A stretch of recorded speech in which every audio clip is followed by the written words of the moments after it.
بسم اللہ الرحمن الرحیم قل ان صلاتی و نسکی و محیایا و مماتی للہ رب العالمین لا شریک لہ و بذالک امرت و انا اول المسلمین۔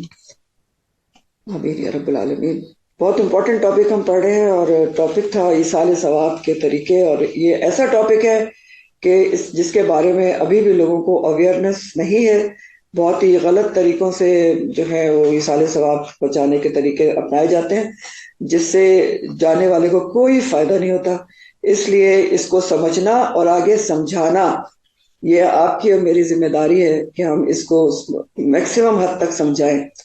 اور اس کے مسنون طریقوں میں آپ نے سب سے پہلے حدیث پڑھی تھی کہ حدیث دلیل ہوتی ہے سب سے بڑی کسی بات کی، کہ 3 چیزوں کا ثواب میت کو پہنچتا رہتا ہے: صدقہ جاریہ کے کام، نافع علم، اور نیک اولاد جو میت کے لیے دعا کرتی ہے۔ پھر صدقہ جاریہ میں آپ نے کئی چیزیں پڑھی اس کی ہیڈنگ کے اندر کہ وقف تھا، اور وقف کیا ہوتا ہے اس کی بھی آپ نے مختلف صورتیں وغیرہ پڑھی کہ کیسے کس چیز کو وقف کیا جا سکتا ہے۔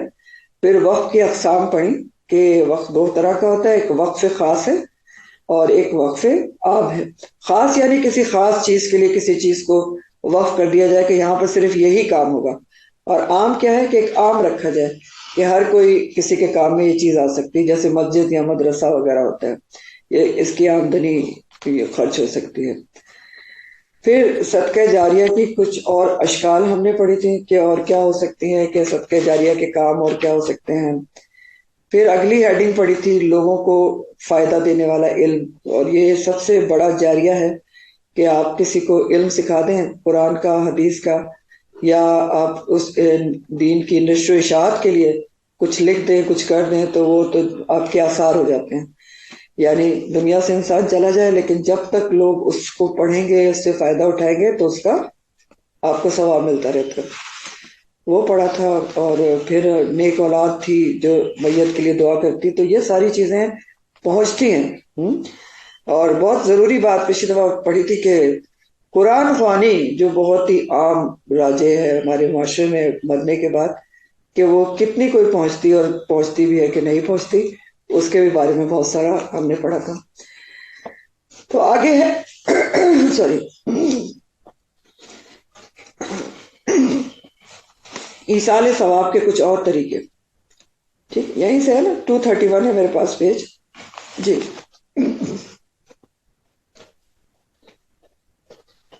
جی پیج میم، بتا دیں۔ 237۔ ٹھیک ہے، ایصال ثواب کے کچھ اور طریقے۔ اس کے علاوہ کچھ اور ایسے مستحب طریقے اور صورتیں بھی ہیں جن کے ذریعے اپنے بچھڑنے والے کو ثواب بطور ہدیہ بھیجا جا سکتا ہے۔ مثلا قرض چکانے میں مدد ہے۔ اپنے اور میت کے لیے ثواب کے طور پر سب سے پہلے تو میت کے قرض کی ادائیگی کا معاملہ صاف کرانا ہے۔ اگر مرنے والا اتنا مقروض تھا کہ اس کے چھوڑے ہوئے مال میں سے وہ قرض پورا ادا نہیں ہو پا رہا، تو یہ اس کے ساتھ بہت بڑی نیکی ہوگی کہ کوئی صاحب استطاعت عزیز یا کچھ وارث اور عزیز مل کر اس کے قرض کی ادائیگی کر دیں، تاکہ اس کی روح قرض کے ساتھ معلق نہ رہے اور اپنے مقدر کیے ہوئے مقام تک پہنچ جائے۔ تفصیلات میت کے قرض کے زیر عنوان یہ آپ پڑھ چکے ہیں، دوبارہ پڑھ لیجیے گا صفحہ نمبر 110 پہ، کہ قرض ایک ایسی چیز ہے کہ جو نبی کریم صلی اللہ علیہ وسلم مقروض کی نماز جنازہ نہیں پڑھاتے تھے، اور حدیث میں آتا ہے کہ اس کی روح معلق رہتی ہے۔ تو آپ نے سورہ نساء کی آیت میں بھی پڑھا ہے کہ جہاں میراث کے احکامات ہیں کہ اس میں لکھا ہوا ہے یوسی بہا او دین، کہ سب سے پہلے اس میں سے کیا کیا جائے گا کہ وصیت پوری کی جائے گی جو مال چھوڑ گیا ہے ترکہ مرنے والا، اور اس کا قرضہ اتارا جائے گا، دین۔ ہاں، یوسی بہا او دین، آیت ذرا ذہن میں لائے نا۔ آیتیں کچھ نہ کچھ ضرور یاد رکھا کریں، اور جو اہم ترین آیات ہوتی ہیں ان کا تو کم از کم اگلا پچھلا یا شروع کا کوئی پورشن یاد ہونا چاہیے تاکہ آپ کسی کو بتا سکیں۔ تو سورہ نساء کی جو آیت شروع ہوتی ہے، جو وراثت کی آیات ہیں، وہ ایسے ہی شروع ہوتی ہیں، یوسی بہا او دین سے ہے کہ آپ نے اس کی وراثت کو تقسیم کرنی ہے، لیکن پہلے اللہ تعالیٰ نے کہا کہ یوسی وہ وصیت جو کر چکا ہے، یا دین جو قرضہ اس کے اوپر ہے، پہلے اس کے ترکے میں سے یہ دونوں چیزیں پوری کی جائیں گی، اس کے بعد وراثت تقسیم ہوگی۔ سوری گڑبڑ کر رہا ہے۔ یعنی ایسا نہیں ہے کہ وہ کوئی بیچارہ مر گیا ہے تو وارث پہلے سب سے پہلے وراثت کو تقسیم کر کے آپ اس میں بیٹھ جائیں. نہیں، قرض کو آپ سب سے پہلے دیکھیں گے، اس کی وصیت کو دیکھیں گے.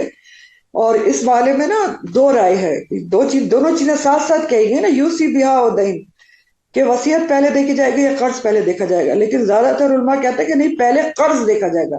سب سے پہلے قرض اتارے، اس کے بعد اس کی وصیت اگر اس نے 1/3 پہ کی ہے وہ پوری کریں گے، پھر کئی وارثوں کا مال جو ہے وہ تقسیم ہوگا. ٹھیک ہو گیا؟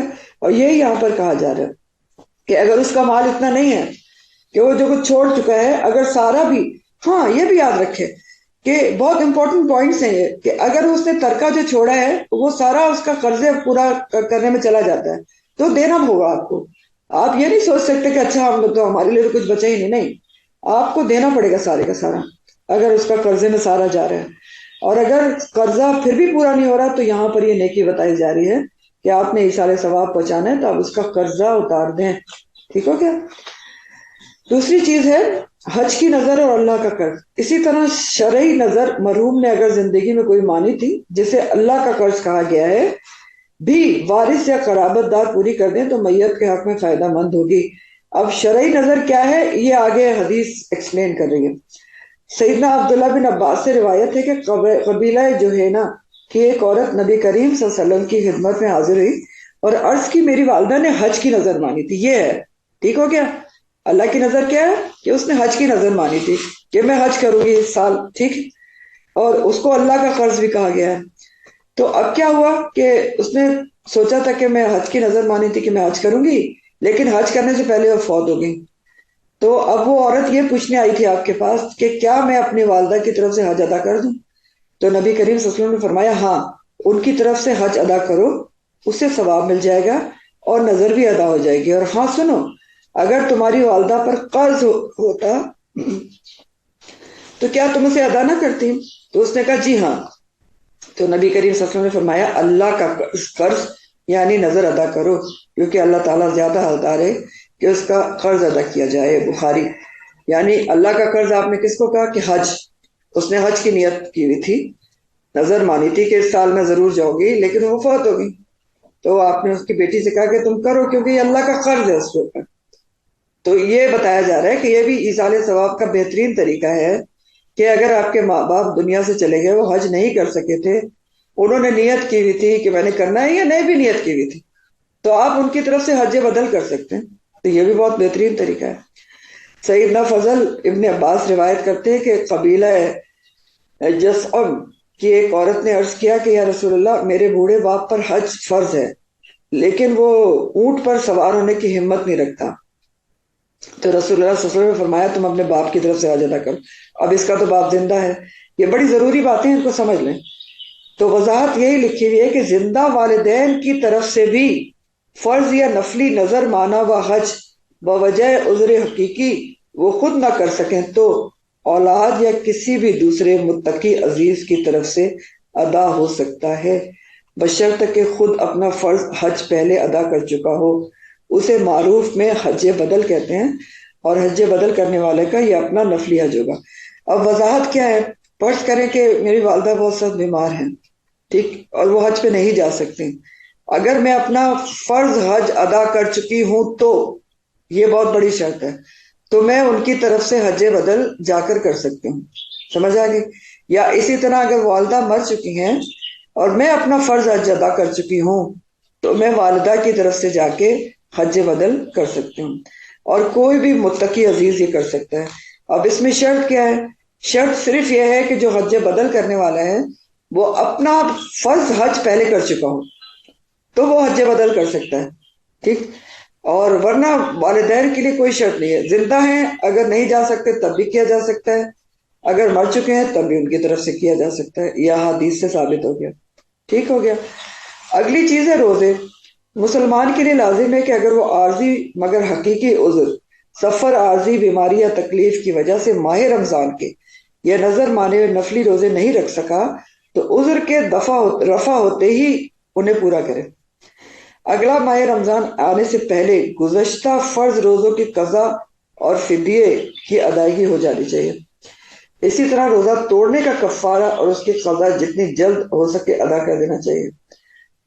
اگر عذر حقیقی مستقل ہے، یعنی ایک تو عارضی ہوتا ہے نا کہ آپ سفر میں تھے، آپ نے روزہ چھوڑ دیا، بعد میں آپ نے رکھ لیا۔ حقیقی عذر کیا ہوتا ہے، مستقل کیا ہوتا ہے؟ مثلاً بڑھاپے کی کمزوری ہے تو اب تو کمزوری تو نہیں صحیح ہوگی، یا شدید بیماری ہے کہ جاں بحق ہونے کی امید نہیں اور قضا پوری کرنے کی سکت نہیں، تو بہترین نیکی یہ ہے کہ ولی وارث جو ہے وہ اس کی طرف سے حسب استداد یہ روزے پورے کر دیں یا فدیہ دے دیں۔ ٹھیک ہو گیا؟ یعنی آپ اگر کوئی نہیں رکھ سکتا تو اس کی طرف سے آپ روزے رکھ لیں، ٹھیک ہے، یا اس کا فدیہ دے دیں اس کے پاس اگر پیسے نہیں ہیں۔ حائضہ یا نفسا، نفسا کا مطلب کیا ہے؟ نفاس میں جو ایک ہوتا ہے نا پیریڈز، اس کو حیض کہتے ہیں، جو پیریڈز والی عورت ہے اس کو حائضہ کہتے ہیں۔ نفاس کہتے ہیں جو آفٹر ڈیلیوری آپ کو بلیڈنگ 40 دن جاری رہتی ہے نا، اس کو نفاس کہتے ہیں۔ اور نفسہ کیا ہوگی؟ وہی جو نفاس والی عورت ہے۔ تو اگر یہ دونوں قضا روزوں کی گنتی پوری کریں، یہ دونوں قضا روزوں کی گنتی پوری کریں گے، فدیہ لازم نہیں۔ یعنی جو پیریڈز کے روزے چھوٹے ہوئے ہوتے ہیں یا آفٹر ڈیلیوری جو روزے چھوٹ جاتے ہیں ان کا فدیہ نہیں ہے، وہ روزے ہی آپ نے رکھنے ہیں اگلا رمضان آنے سے پہلے پہلے۔ میت کے روزے، اسی طرح میت کی طرف سے بھی دوران علالت فرض یا نظر کے روزوں کی قضا رہتی تھی، اور ورثاء کو اس کا علم ہو یا وصیت میں اس کا ذکر ملے۔ کسی نے لکھا ہے نا، لکھ کے رکھ دیا وصیت میں کہ میرے فلاں اتنے روزے رہ گئے، تو ورثاء وہ روزے رکھ کر ایصال ثواب کے طور پر اس کی مدد کر سکتے ہیں۔ ایصال ثواب پہنچانا ہے نا، تو آپ ان کے جو مر گئے ہیں والدین ہیں یا کچھ بھی، ان کے طرف کے جو روزے رہ گئے ہیں آپ کو معلوم ہے تو روزے رکھیں۔ سیدنا عائشہ رضی اللہ تعالیٰ عنہ سے روایت ہے، رسول اللہ صلی اللہ علیہ وسلم نے فرمایا جو شخص وفات پا جائے اور اس کے ذمہ روزے ہوں تو اس کا ولی، اولاد یا وارث، قریبی رشتہ دار روزے رکھے۔ ٹھیک۔ سیدنا ابن عباس سے روایت ہے کہ ایک شخص نبی صلی اللہ علیہ وسلم کے پاس آ کر عرض کرنے لگا، یا رسول اللہ صلی اللہ علیہ وسلم، میری والدہ فوت ہو گئی ہیں، ان کے ذمہ 1 ماہ کے روزے تھے، تو کیا میں ان کی طرف سے روزے رکھ سکتا ہوں؟ آپ نے فرمایا ہاں، اللہ کا قرض زیادہ حق رکھتا ہے کہ اسے پورا کیا جائے۔ کسی خاتون کی حیض یا دوران نفاس فرض روزوں کے درمیان وفات ہو جائے تو اس صورت میں فدیہ، مسکین کا کھانا دینا، یا ولی کی طرف سے روزے کی قضا ادا کرنی ہوگی۔ اب کوئی خاتون اگر پیریڈز کے دوران اس کی ڈیتھ ہو جاتی ہے، یا آفٹر ڈیلیوری اس کی بلیڈنگ ابھی چل رہی تھی، یا اس کی ڈیتھ ہو جاتی ہے، تو اس کے روزے معاف نہیں ہو جائیں گے۔ ورثاء کو چاہیے صرف دھیان کریں، یا تو اس کے روزے رکھیں یا پھر کیا کریں، ان کا فدیہ دے دیں۔ اگلی چیز ہے قربانی۔ حج اور روزے آپ نے پڑھ لیا۔ قربانی کیا ہے؟ ایصال ثواب کے لیے میت کی طرف سے قربانی کرنے کی دلیل بھی ہمیں ایک حدیث مبارک سے ملتی ہے۔ سیدنا ابو ہریرہ سے روایت ہے کہ رسول اللہ صلی اللہ علیہ وسلم جب قربانی کا ارادہ فرماتے تو 2 موٹے بڑے لمبے سینگ والے کالے اور سفید رنگت خصی مینڈے خریدتے، ایک اپنی امت کے ہر اس شخص کی طرف سے جو اللہ کو اکیلا سمجھتا ہے، محمد صلی اللہ علیہ وسلم کی پیغمبری کا بھی اقرار کرتا ہے، اور دوسرا محمد صلی اللہ علیہ وسلم اور آل محمد کی طرف سے ذبح کرتے تھے۔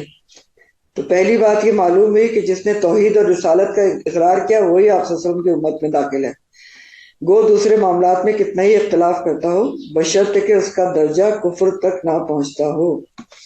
کیونکہ اب یہاں حدیث میں کیا ہے، جو اللہ کو ایک سمجھتا ہے، توحید پر ہے، اور نبی کریم صلی اللہ علیہ وسلم کی اقرار کرتا ہے پیغمبری کا، تو وہ آپ کی امت میں ہے۔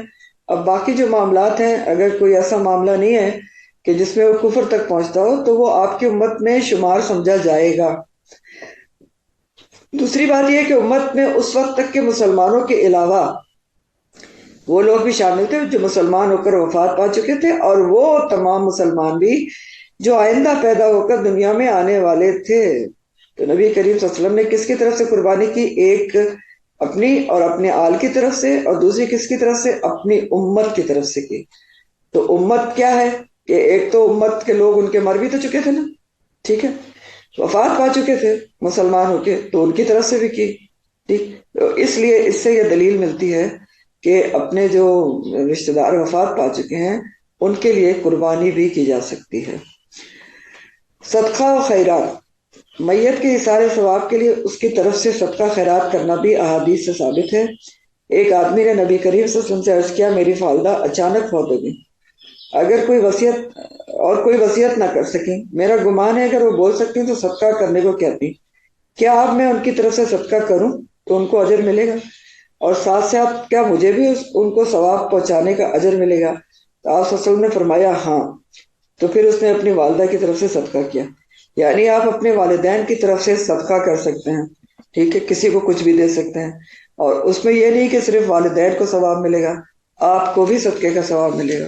ٹھیک ہے، تو والدین کے لیے صدقہ کرنا چاہیے. ٹھیک ہے، کچھ بھی صدقہ کرنا چاہیے، کھانا صدقہ کریں، کپڑے صدقہ کریں، تو یہ سب کچھ ہو سکتا ہے. سعد بن عبادہ کی والدہ ان کی غیر موجودگی میں وفات پا گئی تو وہ نبی صلی اللہ علیہ وسلم کے پاس آئے. عرض کیا یا رسول اللہ صلی اللہ علیہ وسلم، میری والدہ فوت ہو گئی ہیں، میں موجود نہ تھا، کیا میرا ان کی طرف سے اب صدقہ کرنا ان کو فائدہ دے گا؟ تو آپ نے فرمایا ہاں. تو سعد نے کہا میں آپ کو گواہ کرتا ہوں کہ میرا پھلدار باغ ان کی طرف سے صدقہ ہے. اب سمجھئے کہ اب آپ دیکھیں کہ آپ ایسا بھی کر سکتے ہیں کہ آپ جو ہے کوئی اپنے مسجد بنوا دیں اپنے والدین کے نام پہ کہ یہ میری والدہ کے لیے ایصال ثواب کے لیے ہے، یا اپنا کوئی باغ ہے یا کوئی زمین ہے جو کارآمد جس کے اوپر کام ہو رہا ہے تو اس کو بھی والدین کے لیے صدقہ کیا جا سکتا ہے. سیدنا ابو ہریرہ سے روایت ہے کہ ایک شخص نے عرض کیا اے اللہ کے رسول صلی اللہ علیہ وسلم، میرا باپ فوت ہو گیا ہے، کوئی وصیت بھی نہیں کی، اگر میں اس کی طرف سے خیرات کروں تو کیا اس کی کوتاہیوں کا کفارہ ہوگی؟ آپ نے فرمایا ہاں. یہ بہت امپورٹنٹ بات ہے کہ مرنے والے کی طرف سے اگر صدقہ کرے تو اس کی کوتاہیوں کا کفارہ بھی بن سکتی ہے، اس کو بہت فائدہ مند ہے اس کے لیے. ایک اور حدیث کے مطابق عاص بن وائل سہمی نے وصیت کی کہ اس کی طرف سے 100 غلام آزاد کر دیے جائیں. ان کے بیٹے ہشام نے 50 غلام آزاد کر دیے اور ان کے دوسرے بیٹے عمر نے باقی 50 غلام آزاد کرنے کا ارادہ کیا. تو انہوں نے سوچا کہ پہلے رسول اللہ صلی اللہ علیہ وسلم سے پوچھ لوں. چنانچہ انہوں نے رسول اللہ صلی اللہ علیہ وسلم کی خدمت میں حاضر ہو کے دریافت کیا کہ میرے بھائی نے 50 غلام آزاد کر دیے، میرے ذمہ 50 باقی ہیں، کیا میں اپنے والد کی طرف سے یہ ادا کروں؟ تو رسول اللہ صلی اللہ علیہ وسلم نے فرمایا اگر وہ مسلمان تھا پھر تم چاہے اس کی طرف سے غلام آزاد کرو، صدقہ کرو یا حج کرو، سب کا اجر اسے مل جائے گا. ٹھیک بات سمجھ میں آ گئی؟ اعمال کا محاسبہ. اللہ کے رسول صلی اللہ علیہ وسلم نے فرمایا تم میں سے ہر شخص سے اسی طرح محاسبہ ہوگا کہ اللہ اور اس کے بندے کے درمیان. یہ بہت ہی ڈرنے والی حدیث ہے، ذرا سن لیں. محاسبہ کیسے ہوگا کہ اللہ اور اس کے بندے کے درمیان کوئی وکالت اور ترجمانی کرنے والا نہ ہوگا، 1 to 1 معاملہ ہوگا. وہ اپنے دائیں طرف دیکھے گا تو اس کو اپنے اعمال کے سوا کوئی اور نظر نہ آئے گا، بائیں طرف دیکھے گا تو ادھر بھی سوائے اپنے ان اعمال کے کسی اور کو نہ پائے گا، پھر وہ آگے نظر ڈالے گا تو جہنم کو اپنے سامنے موجود پائے گا. تو اے لوگوں آگ سے بچنے کی فکر کرو، خواہ ایک کھجور کا آدھا حصہ ہی تمہارے پاس ہو، اسی کو صدقہ دے کر. تو یہ بڑی امپورٹنٹ حدیث ہے کہ صدقے کی امپورٹنس پتہ چل رہی ہے کہ اپنے لیے بھی اور مرنے والوں کے لیے بھی صدقہ کتنی ضروری چیز ہے، کہ وہاں 1 to 1 کا معاملہ ہوگا تو صدقہ وہاں پر آپ کے کام آئے گا. پھر اسی طرح ایصال ثواب کا طریقہ ایک یہ بھی ہے کہ مفلس کو قرض معاف کرنا ہے. سیدنا ابو ہریرہ روایت کرتے ہیں کہ رسول اللہ صلی اللہ علیہ وسلم نے فرمایا ایک شخص لوگوں کو قرض دیا کرتا تھا تو وہ اپنے نوکر سے کہتا دیکھو جس کو تم مفلس پانا اس کو قرض معاف کر دینا، شاید کہ ایسے اللہ تعالیٰ ہمارے بھی قصور معاف کر دے. پھر آپ صلی اللہ علیہ وسلم نے فرمایا کہ جب وہ وفات پا کر اللہ سے ملا تو اللہ نے اس کو بخش دیا. کس وجہ سے بخشا گیا؟ کہ وہ غریبوں کو قرضہ دیتا تھا تو وہ اپنے کارندوں کو کہتا تھا کہ نہیں ان سے قرضے کا تقاضا نہ کرو، ان کو معاف کر دو قرضہ. تو یہ بھی ایک بہت اچھا طریقہ ہے کہ اگر کسی مفلس کو قرضہ دیا ہوا ہے، اپنے لیے بھی اچھا ہے اور مرنے والوں کے لیے بھی اچھا ہے کہ اس مفلس کو قرضہ معاف کر دیا جائے، تو اس سے بھی دیکھیں نا بخشش ہوگی اس کی. تو یہ بھی ایک طریقہ ہے کہ آپ کو بعد میں پتہ چلتا ہے کہ کسی غریب کو قرضہ دیا ہوا تھا تو آپ اس کو بلا کے کہیں کہ یہ میں اس کے لیے آپ کو معاف کرتے ہیں، تو امید ہے کہ اس کی بخشش ہو جائے گی اور اپنے لیے بھی یہ کام کر سکتے ہیں. پھر اسی طرح غلام آزاد کرنا ہے، کسی گردن کو غلامی سے چھڑانا یا کسی بے گناہ مسلمان یا قیدی کو آزاد کرانا. اب غلام تو آج کل نہیں ہے لیکن اس کی جگہ پہ کیا ہے، کسی قیدی کو بلا وجہ بھی ہمارے یہاں قید ہوتے ہیں نا تو ان کے اوپر رینسم ہوتا ہے کہ اتنے آپ پیسے دیں گے تو پھر یہ چھوٹ سکتا ہے. تو اگر کسی بے گناہ قیدی کو آزاد کرا دے کوئی انسان جا کر پیسے دے کر کسی کی طرف سے یا اپنی طرف سے تو یہ بھی بہت اجر و ثواب کا کام ہے۔ اللہ تعالیٰ فرماتے ہیں، یہ سورہ البلد کی بہت ہی خوبصورت آیات ہیں، فلا اقتحم العقبہ وما ادراک ما العقبہ فک رقبہ او اطعام فی یوم ذی مسغبہ یتیما ذا مقربہ او مسکینا ذا مرتبہ۔ تو اس نے دشوار گھاٹی سے گزرنے کی ہمت نہیں کی۔ فلا اقتحم العقبہ کے کیا مطلب ہے؟ انسان کو اللہ تعالیٰ کہہ رہے ہیں کہ اس فلاں کسی بھی شخص نے، ایک کامن میں بات ہو رہی، بڑی خوبصورت آیات ہیں سورہ بلد کی، کہ کسی بھی انسان کا ذکر ہو رہا ہے کہ اس نے دشوار گزار گھاٹی سے گزرنے کی ہمت نہیں کی۔ اور تم کیا جانو کہ وہ دشوار گزار گھاٹی کیا ہے؟ تو وہ دشوار گزار گھاٹی کیا ہے جس میں گزرنے کے لوگ ہمت نہیں کر پاتے؟ دشوار گزار گھاٹی یہ ہے کسی گردن کو غلامی سے چھڑانا، یا فاقے کے دن کسی قریبی یتیم یا خاک نشین مسکین کو کھانا کھلانا، یہ ہے دشوار گزار گھاٹی۔ اب اس کو دشوار گزار گھاٹی کیوں کہا گیا ہے؟ یہ غور طلب بات ہے نا، کیونکہ یہ ایسے کام ہیں جو نفس کے اوپر بڑے بھاری ہوتے ہیں، انسان کر نہیں پاتا، اس لیے کہا گیا کہ بڑی دشوار گزار گھاٹی ہے جس کو گزرنے کی ہمت نہیں کس نے کی لوگوں نے۔ کیا ہے دشوار گزار گھاٹی؟ گردن کو غلامی سے چھڑا دیں، فاقی کے دن کسی قریبی یتیم، یہ بھی ایک بہت ہی امپورٹنٹ بات ہے، قریبی یتیم، یتیمن ذا مقربہ، جس سے آپ کے قریب ترین جو یتیم ہے، کیا پتہ رشتہ داروں میں کوئی یتیم ہے، اس کو آپ کھلائیں، یا کیا کریں، خاک نشین مسکین کو کھانا کھلانا، یہ ہے دشوار گزار گھاٹیاں۔ یعنی کچھ یہ خدمت خلق کے کام ہے جن کو دشوار گزار گھاٹی کہا گیا ہے سورہ البلد میں۔ اور کیوں دشوار کہا گیا؟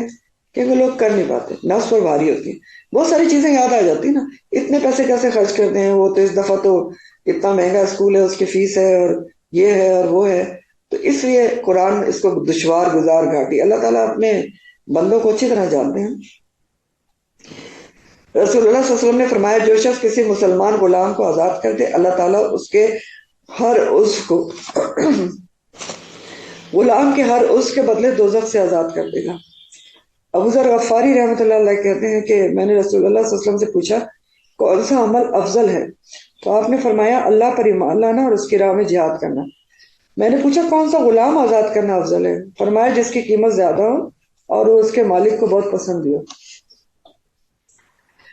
رسول اللہ صلی اللہ علیہ وسلم نے عائز بن وائل کے بیٹے عمر کو اپنے مرحوم والد کی طرف سے ان کی وصیت کے مطابق غلام آزاد کرنے کی اجازت دیتے ہوئے فرمایا تھا، اگر تمہارا والد مسلمان تھا پھر تم چاہے اس کی طرف سے غلام آزاد کرو، صدقہ کرو، حج کرو، سب کا اجر اسے مل جائے گا۔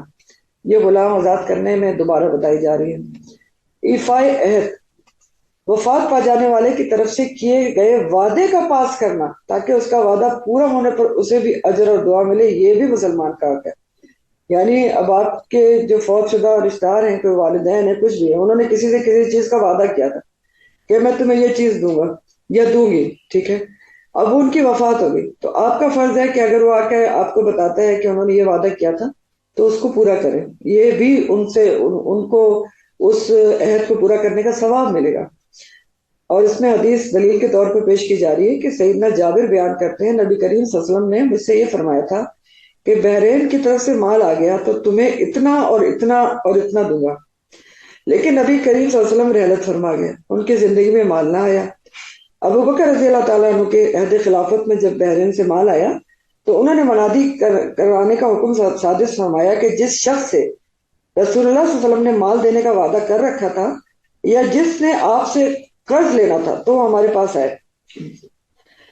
تو چنانچہ یہ کہتے ہیں جابر جو ہیں، میں نے ان کے پاس گیا اور احوال عرض کیا تو ابو بکر رضی اللہ تعالیٰ عنہ نے کہا کہ اچھا ایک لک لے لو، یعنی لک دونوں ہاتھ ملا کر لے لو۔ تو میں نے ان کو گنا، جب پیسے لیے دونوں ہاتھ ملا کر یعنی چلو بھر کے تو 500 نکلے، تو ابو بکر رضی اللہ تعالیٰ عنہ نے مجھے 1000 اور دے دیے، تو یہ 3 لک ہو گئے۔ یعنی نبی کریم صلی اللہ علیہ وسلم نے ان کو اتنے ہی کہے ہوں گے نا کہ اگر مال آیا تو میں تمہیں 3 لک دوں گا۔ تو اب ان کی جو وعدہ تھا کس نے پورا کیا؟ نبی کریم صلی اللہ علیہ وسلم کا، حضرت ابو بکر صدیق نے پورا کیا۔ دین ایمان، سیدنا انس بیان کرتے ہیں کہ کمی ایسا ہوا کہ رسول اللہ صلی اللہ علیہ وسلم نے ہم سے خطاب کیا ہو، یہ نہ کہا ہو کہ جو امانت دار نہیں وہ ایماندار نہیں، اور جو عہد و پیمان کی پابندی نہیں کرتا اس کا کوئی دین نہیں ہے۔ تو یہ بات ہے، یہیں تک آج رکھوں گی. اب بات ساری یہ ہے کہ دیکھیں ایصال ثواب کے سارے طریقے جو مسنون ہیں وہ آپ نے پڑھ لیے، ٹھیک ہے، سمجھ لیے ہیں. تو اب ایصال ثواب انہی طریقوں سے ہوتا ہے، اس کے علاوہ خود ساختہ طریقوں سے نہیں ہوتا. کوئی جمعراتیں کرنے سے نہیں ہو جاتا، ٹھیک ہے نا، کوئی تیجے 40ویں سویم کرنے سے نہیں ہو جاتا، ٹھیک. تو اب جب پتہ چل جائے تو انسان کو چاہیے کہ ابھی بھی کتنے لوگوں کے والدین چلے گئے ہیں، ان کی بہنیں، ان کے بھائی، جو بھی، تو اب ایسے کام کریں جو آپ کو مسنون پتہ چل گئے ہیں، ٹھیک ہے، واضح ہو گئے ہیں. اب بدعات کو اپنانے کی ضرورت نہیں رہی ہے، آپ کو سب کچھ پتہ چل گیا. تو اب وہ کام کریں کہ جس سے نہ آپ خود گناہ گار ہو اور نہ ہی ایسا نہ ہو کہ ان کو کوئی فائدہ نہیں ہو رہا ہے. آپ بدعت کے طریقے اپنا رہے ہیں، اپنے آپ کو بھی گناہ گار کر رہے ہیں اور ان کو کوئی فائدہ نہیں ہو رہا اس سے جس کو بیچ رہے ہیں. بہت امپورٹنٹ پوائنٹس ہے نا یہ، اس لیے بار بار آپ کو بتا رہے ہیں کہ آپ بہت سارے کام کر رہے ہیں. برسیاں بنا رہے ہیں آپ، فار ایگزامپل، برسی کی بھی کوئی حقیقت نہیں نا. آپ برسی بنا رہے ہیں، جی جو مرسی ہے آج میرے والد کی ہے، جی آنا جی کھانا ہوگا، پہلے قرآن کھانی ہوگی، کہ کچھ فائدہ نہیں ہوا. ٹھیک، آپ نے برسی بنائی، آپ نے بدعت کیا، آپ کو گناہ الگ ہوا، ان کو کچھ بھی نہ پہنچا. ٹھیک، کھائے وہ کو کھلا دیا آپ نے، کچھ بھی فائدہ نہیں ہوا. 40 کا بھی یہی حساب ہے اور جمعراتوں کا بھی یہی حساب ہے. یہاں بالکل تفصیلات سے بتا دیا گیا ہے کہ کیا چیز پہنچتی ہے اور دلائل سے بتا دیا گیا ہے. ٹھیک ہے، احادیث سے بتایا گیا ہے، قرآن سے بتایا گیا ہے کہ کیا چیز پہنچتی ہے اور کیا چیز نہیں پہنچتی. اور یہ ہمارا فرض ہے کہ نہ صرف ہم خود ان پہ عمل کریں، دوسروں کو بھی بتائیں کہ کیا چیز پہنچتی اور کیا چیز نہیں پہنچتی.